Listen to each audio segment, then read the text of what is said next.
Assalamualaikum warahmatullahi wabarakatuh. Kami dari kelompok Lit Walid akan membuat video kunjungan usaha ke UMKM Sate Pedas Mataram. Tugas ini untuk memenuhi mata kuliah kewirausahaan. Sebelumnya, perkenalkan saya Hera Adriani dengan NIM 202404104119. Saya Kela Salwatulaisi Tanjung dengan NIM 202404104117. Saya Alivia Salsabila Putri dengan NIM 202404103992. Saya Serli Freda Putri dengan NIM 202404104007. Oke, langsung saja kita ke videonya. Jangan lupa nonton nonton sampai ya. akhir ya. Stay tune. Berang-berang bawa tongkat. Berangkat!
Halo Mbak. Dengan Mbak siapa kalau boleh tahu?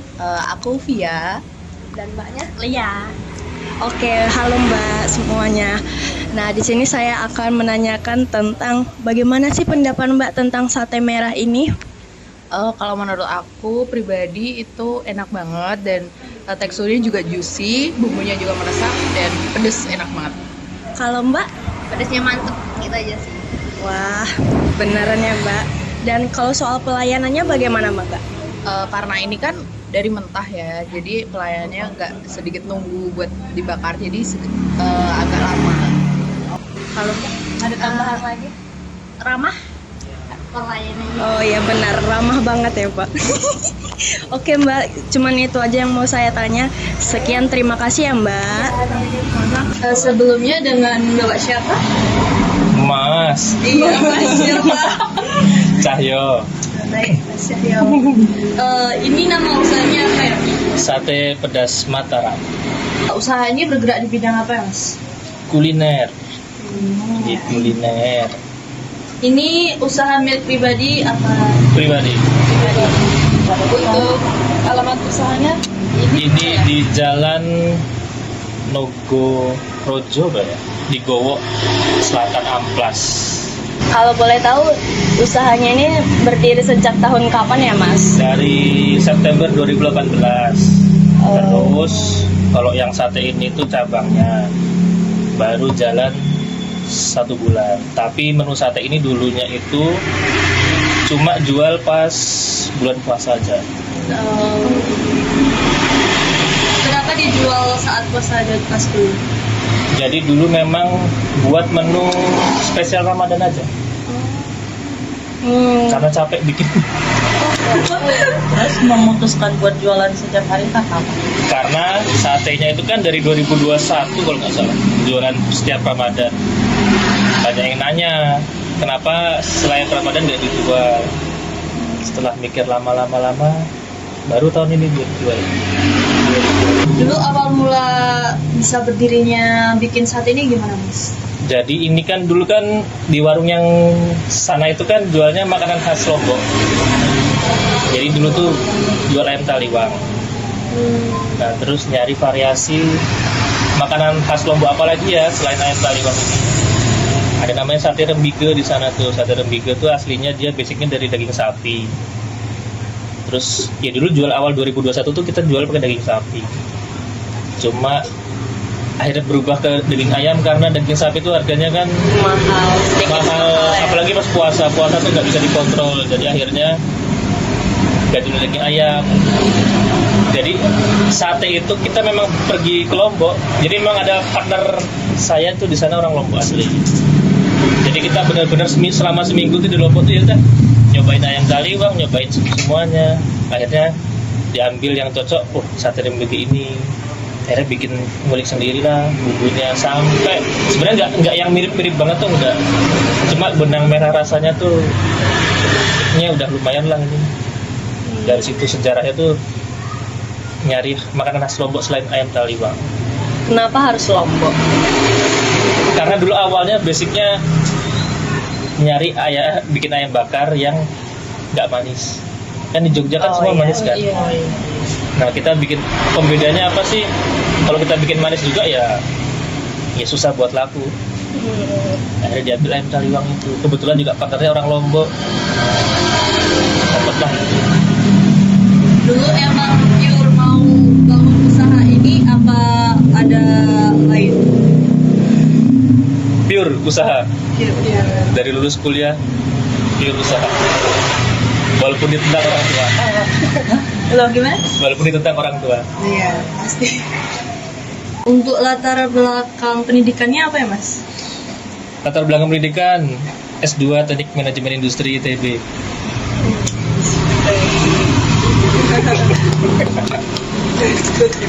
Kenapa Mas memilih untuk buka usaha aja deh? Gitu. Usaha apa gitu, usaha makanan? Iya gitu.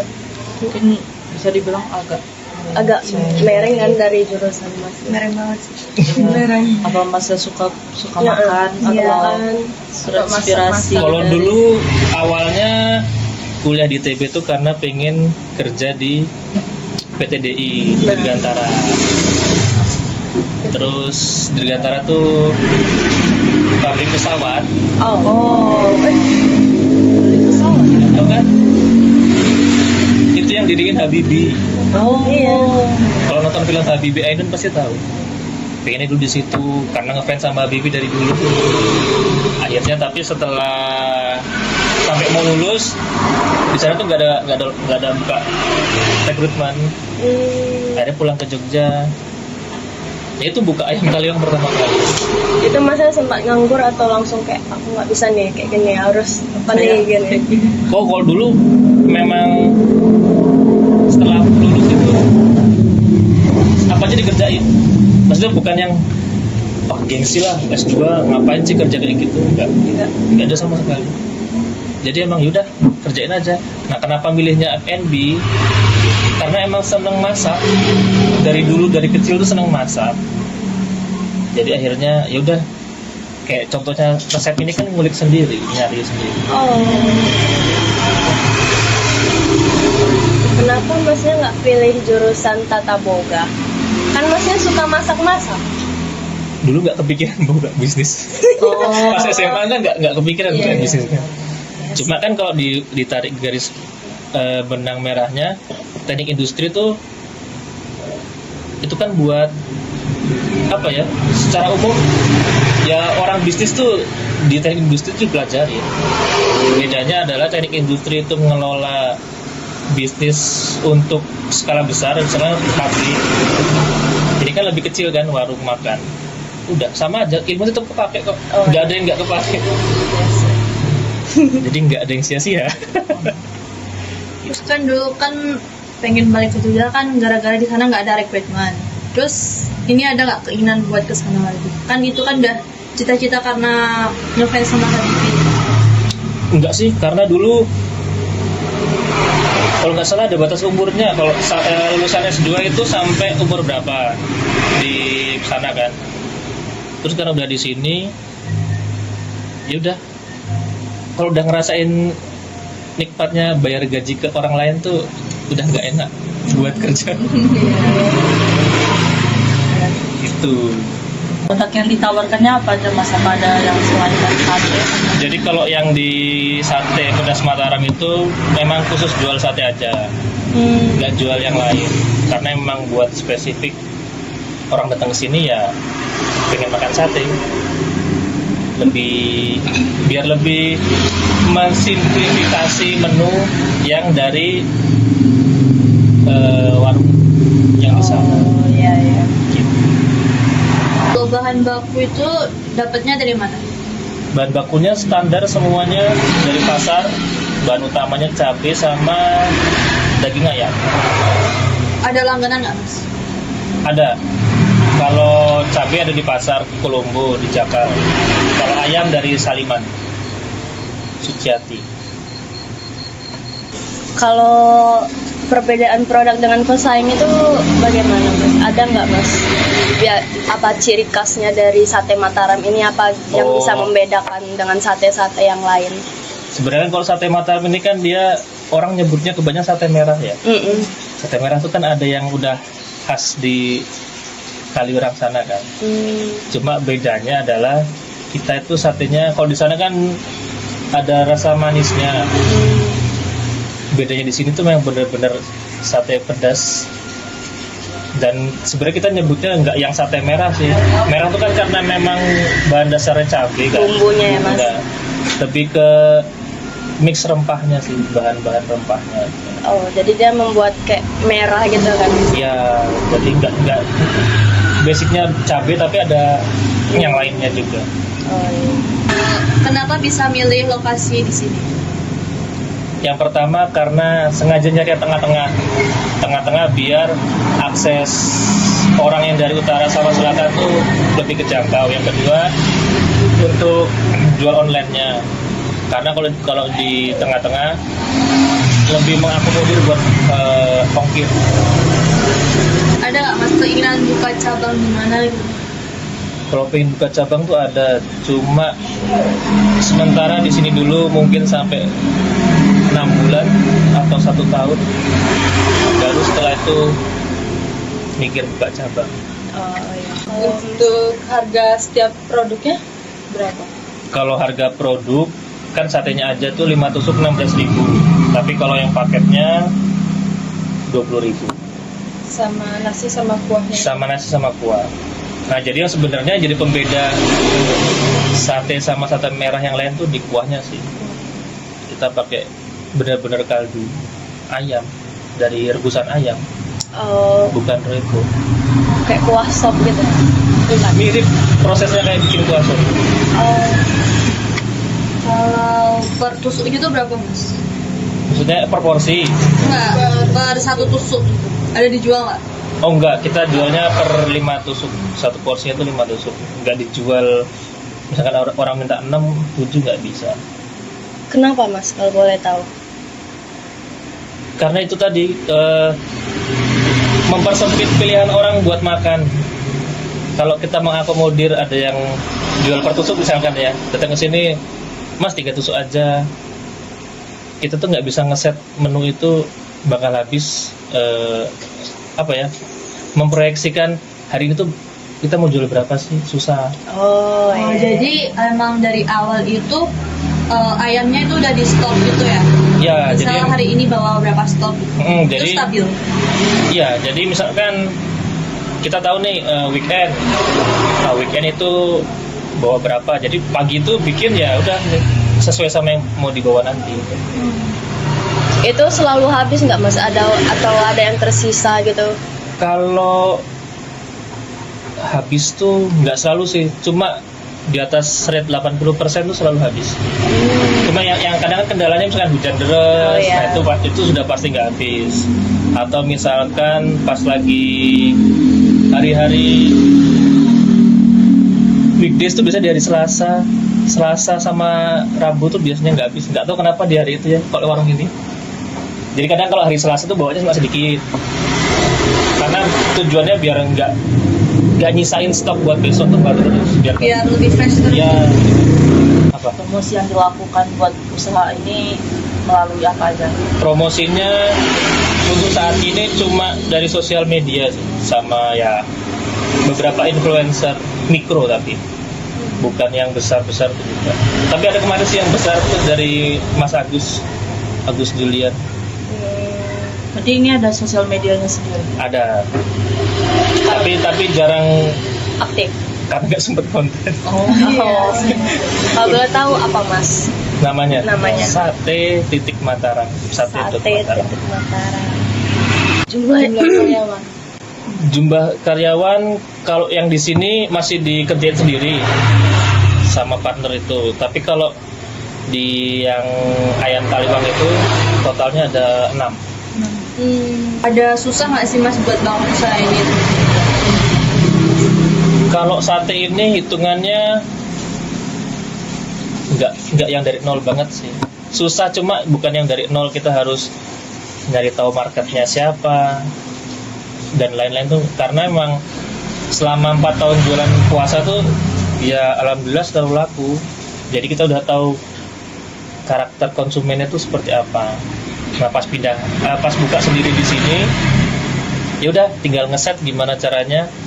Target marketnya sama kayak di ayam Taliwang itu. Customer yang selama puasa itu didatengin itu dibeli. Kalau di awal banget nih, awal usaha itu modalnya ngeluarin berapa Mas? Ini Iya. 8,5 juta.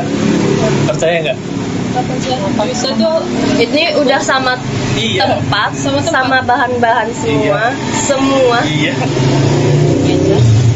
Meja udah. Oh my god. Kok bisa Mas menetapkan harga segitu dan Usaha gimana? dengan Oh. modal yang kecil. Iya. Gimana caranya? Karena kita udah tahu kebutuhannya, belajar dari yang ayam Taliwang itu kan. Nah jadi pas mau buka usaha yang ini udah ketahuan sih sebenarnya. Kita butuh, sebenarnya gampangnya gini, dalam sehari itu kita mau nargetin omset berapa. Terus yang kedua, kita butuhnya dengan omset segitu kita butuh space yang seperti apa. Yang ketiga, kita butuh bahan bakunya yang gimana. Jadi udah memang sengaja dibikin seminim mungkin, dan ternyata bisa 8,5 juta sama sewanya. untuk persentase keuntungannya berapa ya? Sebenarnya presentasi keuntungan atau ngelihat dari ininya HPP produknya itu sendiri. Sebenarnya kalau presentasi keuntungan itu nggak bisa fix ya, karena kan bahan baku kan setiap hari itu kan naik turun. Cuma kalau karena ini baru buka dan dikerjain sendiri, jadi harusnya sih di range 15-20% ada. Setelah dipotong ya uang bahan baku, listrik, lain-lain. Kayak laba bersihnya gitu. Nah, profitnya berarti. Jadi gimana buat ngatasin kan misal bahan baku lagi naik gitu. Nah itu gimana cara ngatasinnya biar harga itu tetap stabil gitu? Belajar cara ngitung HPP-nya. Netapin HPP-nya adalah dengan cara survei kapan harga itu di harga bawah sama harga atas. Nah kita ambil harga tengah-tengahnya. Karena kalau kalian buka usaha, misalkan harganya, misalkan buka usaha sekarang nih, harga cabai lagi murah nih, 25.000 sekilo. Kalian hitung dengan base-nya itu, pasti nanti Desember rugi. Dijamin rugi Desember. Karena harga cabai Desember udah 100 sampai 120.000. Cara ngitungnya adalah survei dulu selama setahun. Harga itu titik tengahnya, bawahnya berapa, pas lagi mahalnya berapa, ambil tengah. Berarti Masnya itu tetap konsisten dengan resep itu tanpa mengurangi apapun waktu Iya. harga naik. Mau harga naik berapapun, resep tetap sama, pedasnya tetap sama, ya ayamnya juga potongannya tetap sama besar.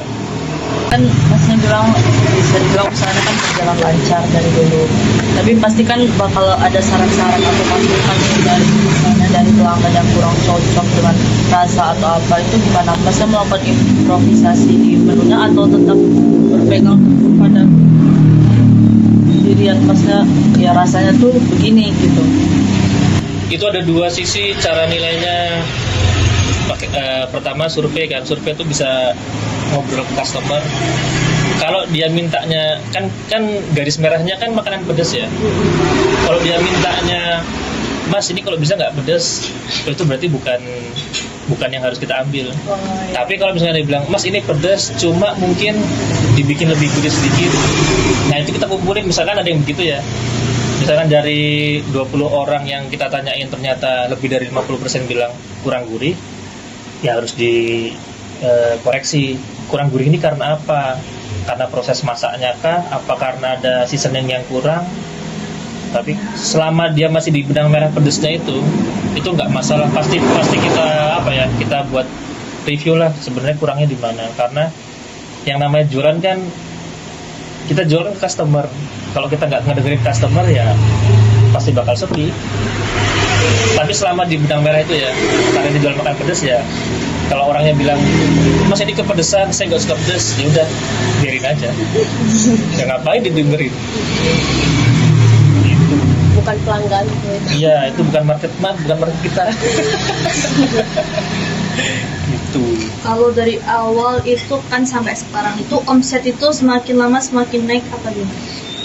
Kalau yang sate ini semakin lama semakin naik karena kan ada fase namanya tuh kalau di bisnis tuh istilahnya tuh honeymoon, lagi fase-fase honeymoon, masa bagus-bagusnya tuh nanti sebelum kembali ke fase stabil. Nah kalau yang ini lagi fase itu naik pelan-pelan. Tapi kalau yang ayam Taliwang itu udah lewatin fase naik turun ya 7 tahun kan. Iya sih. Pasti ada fase turun tuh pasti ada. Di usaha ini berada di fase yang turun, langkah apa yang bakal Mas ambil? Kalau lagi di fase turun paling valid adalah nanya ke customer, apalagi yang udah repeat order ya, udah lebih dari 2 kali datang, tanyain aja sebenarnya apa yang bikin tempatnya itu jadi sepi. Apakah karena rasanya berubah? Apakah karena tempatnya sudah tidak memungkinkan di sini? Apakah ada faktor lain? Itu sangat-sangat valid karena udah terbukti di ayam Taliwang begitu. Jadi kuncinya sering-sering dengerin masukan customer yang sesuai targetnya ya. Intinya di situ. Kemarin kan sempat viral tuh ya di TikTok, itu langsung omsetnya langsung melejit gitu bang. Shock nggak awal pertama kali? Kalau shock tuh enggak sih, karena emang itu udah dipersiapin dari awal. Maksudnya udah direncanain, udah di-plan. Kita nggak yang tiba-tiba, wah ini harus baru buka nih, harus rame, enggak.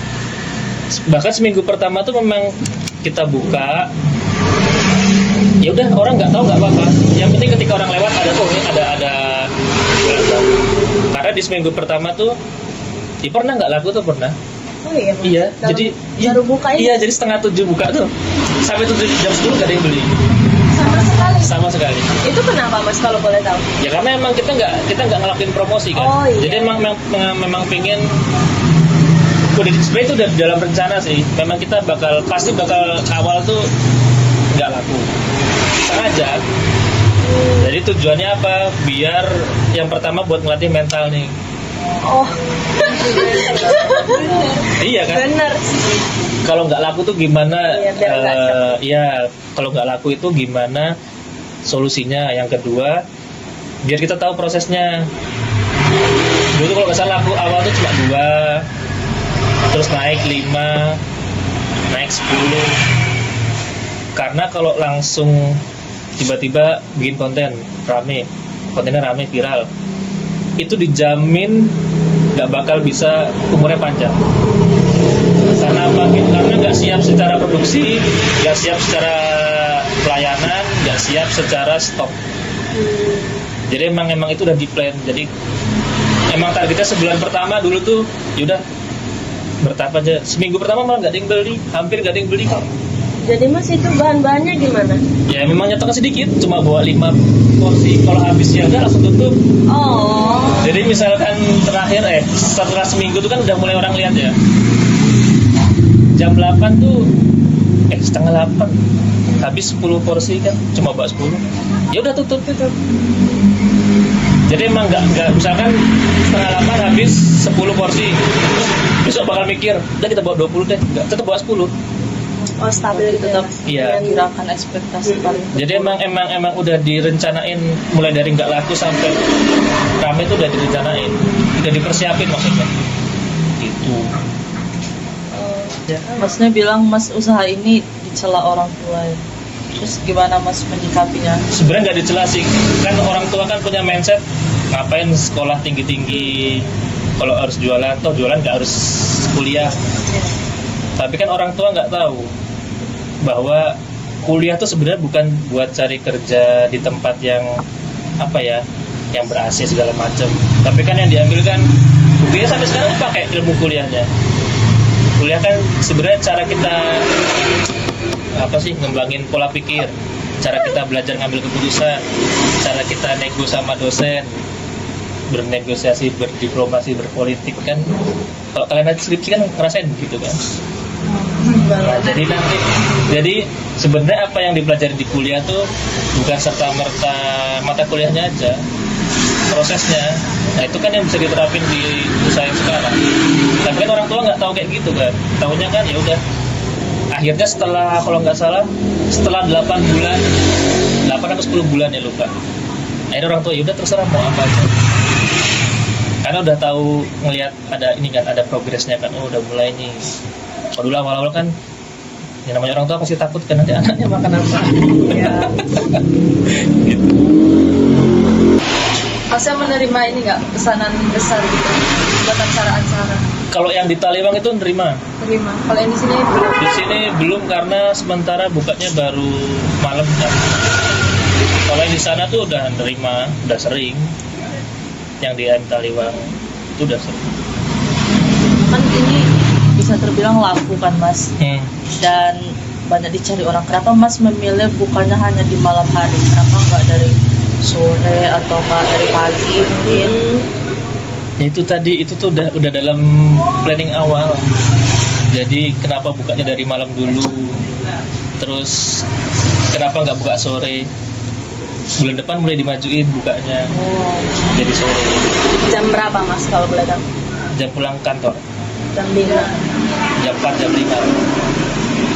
Karena kan sebenarnya kan paling gampang kan kalau udah rame, terus bisa ngebaca kemauan customer kan gampang.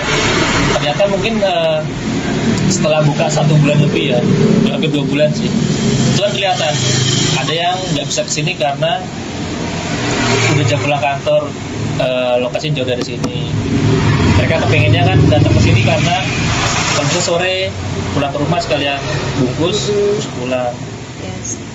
Jadi kuncinya adalah mendengarkan customer. Ya, siapa tahu nanti habis itu buka dari siang. Kan untuk sekarang kan cuma satu menu gitu, satu sate merah. Ada nggak inovasi ke depannya gitu? Kalau inovasi itu udah disiapin menu apa ya, ibaratnya menu lain, menu pendamping. Cuma itu masih jauh dari ini sih, jauh dari plan. Mungkin setelah berapa tahun. Karena kan pas orang bisnis tuh kan 6 bulan pertama lagi laku-lakunya, terus mereka stuck di 1 tahun sampai 2 tahun berikutnya, biasanya tuh mereka tutupnya di situ. Nah kalau bisa ngelewatin 3 sampai 5 tahun masih buka, itu berarti udah sustain, udah bisa tahan sampai lebih dari 10 tahun. Ya contohnya kayak Taliwang itu udah 7 tahun kan. Ya marketnya udah ada itu aja. Maksudnya target marketnya udah ketemu. Mau mahasiswanya ganti udah lulus juga, ada mahasiswa baru ya tetap ada yang beli.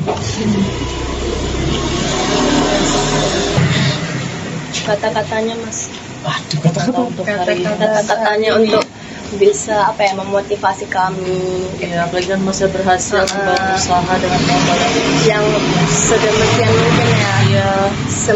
Apa dengan modal yang minimalis kecil, gitu ya. tapi menciptakan menu yang luar biasa. kuncinya kalau mau usaha, yang pertama jangan gengsi, Ya. yang kedua lakuin aja apa yang bisa. Dah. Kalau itu nggak bisa dilakuin, ya nggak bakal pernah ada usaha.